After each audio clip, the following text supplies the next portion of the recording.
Okay, alright.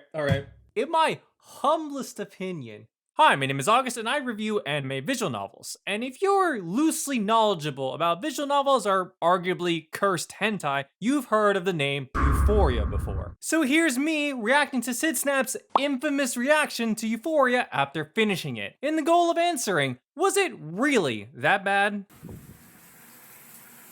Any normal reaction, really. Heads up, if you are easily squeamish, this video is probably not for you, and I do not recommend you watch it because it is not for the faint of heart. Yeah, I could agree with that. Ideally, you shouldn't be watching this. Fear all who enter here, blah, blah, blah. Here are your warnings. So let's continue. So I have overcome an ordeal. A lewd game called Euphoria. This game is not safe for life. You may think throughout this video I'm being dramatic. Surely it can't be that bad. You're wrong, buddy. I do agree that she's being a little bit overdramatic, but you know, everyone's got their own breaking points. Was it the electric chair in the beginning? Was it the human toilet scene? Was it the slice and dicing and the worst possible ending? Nah, for me, it was the tutu defecation scene. Just makes me want to throw up just thinking about it. What was the point of it all? What is wrong with me? As I look back on all the previous Dark Arrow Day I've checked out, there's just a certain point where you're just like normalized to it all. Someone asks me, oh, how's Euphoria? Or how bad's Euphoria? I'll just respond, oh, it's not that bad. Thinking back to all the other Dark Arrow Day visual novels that are considerably much worse. And then you think to yourself, wait a minute, hold up a bit. I first heard of this game probably in about 2015 when it first came out. And then When did I hear about this game? I was definitely around when the anime adaptation was out. To be honest, I don't really know, and maybe it's better that way. I liked the idea that it sounded like a death game. Like I read the back of it, it said like, Back of it? Did she pick up a physical copy at a convention?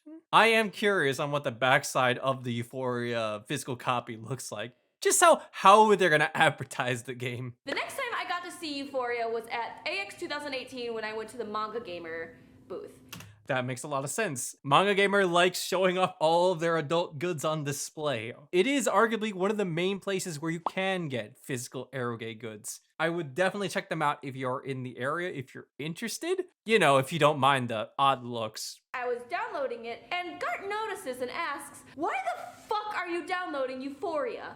Garn's an unfortunately cultured man. It's like it's like that one meme where he just like walks in and then be like, "How you doing, son?" But it's just Sydney with Euphoria. I've never heard anybody talk of this game before. And I'm like, well, what's wrong with this game? And he's like, it's just a weird game and it's kind of infamous for its content. It's not like we actively talk about Euphoria. If it's brought up, then we'll like, hey, that was a questionable game, haha. We just remember bad memories. At least maybe it'll be proved to be entertaining for other people. As this video has almost 1 million views. Every girl in the game has a weird backstory besides Rika, the poor fucking baby. Okay, alright.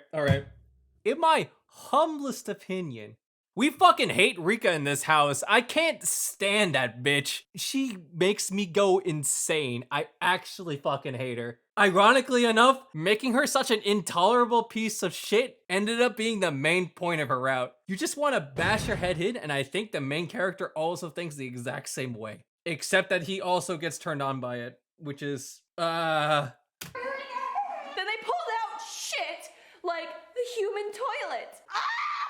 And then just what made it worse for me. I actually don't remember that scene in particular. Let me check real quick. Never mind.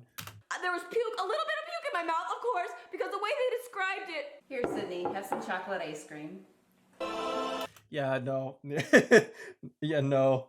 Yeah, those scenes are a lot to get through, honestly. I'm playing those scenes off for laughs, but again, you really got to play that game to really grasp how bad it gets. And she ate it! I was a fucking trooper and I finished that goddamn game. But unfortunately, I didn't go the right route. But I was curious of what the true ending was because I heard it was actually really surprising. It was a good twist. So Is it? Uh, I'm not too sure about that. Was that a good twist? I don't think it was a good twist, honestly. Automatically best goddamn girl! Yeah, you're right. Nemu best girl. But still, I win her ending and it still didn't make any fucking sense. So I decided to get my own little synopsis by watching the hentai. Ooh, okay. All right. Gotcha. Definitely lessening the blow here, but I totally get it. And besides, doesn't even matter. Both versions are equally the same. Just one has them hyped up on drugs and the other has them encased in stone for public use.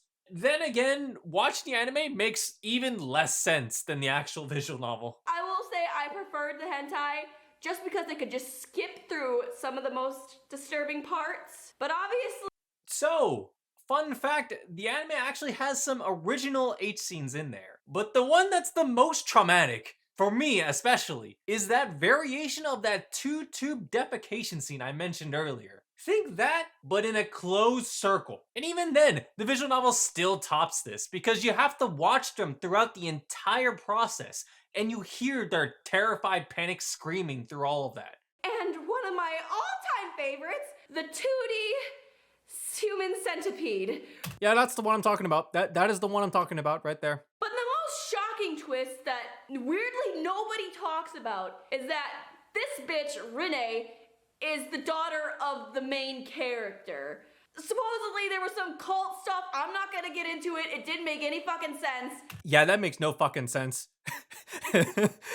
Age-wise, it just doesn't make any fucking sense. They both look the same age. So, to clarify, when Keisuke was a child, that's this guy right here, he was assaulted by a cult leader, that's this dead composing body right here, in the hopes that she would give birth to the Messiah. She gave birth to Rine, but unfortunately for her, the Messiah has to be a boy. So just like her mother, Rine assaults Keisuke to try to give birth to the Messiah.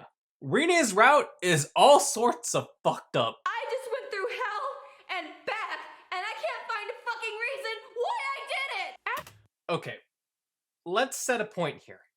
If you think something is too rough for you, and this may sound extremely obvious, you don't have to go through with it. There's no needing to prove yourself on how much you can stomach the horrific stuff out there, alright? And this goes even beyond just horrific stuff. If you find a work that you're just not enjoying, don't feel compelled to power through it. If you don't like it, just drop it and move on to something better. You'll save yourself a lot of time and a lot of headaches that way. After I finished the game, I held in a bunch of pee because I just wanted it over. I couldn't. That's a little bit too much detail, but okay, understandable. Am proud to say I have finished the game, and this is my badge of bravery. If you managed to get through the very end, I'll give you that congratulations. You've experienced one of the most horrific visual novels out there. Don't go looking for any more, just call it there. But at what cost? I don't feel euphoric. Overall thoughts, yeah, this is what you can see as the average person reading Euphoria for the first time would be like. Is it a little bit overdramatic? A little bit, but also completely understandable. If I were to make a visual novel tier list on probably the most horrific things in visual novels, it's probably it's like third to the bottom. I'll make that video later at some point, but it exists. There are stuff down there that goes even worse. It's pretty bad, but it's not graphically horrific on Arrow Girl levels of traumatizing. And if you don't know what that means, I hope you never do. But, yeah. Alright, video. Congratulations, you made at least almost 1 million people discover what the real horrors of Euphoria is. Is that a good thing? Baby? At least it can't get any worse, right? Oh, it gets much worse.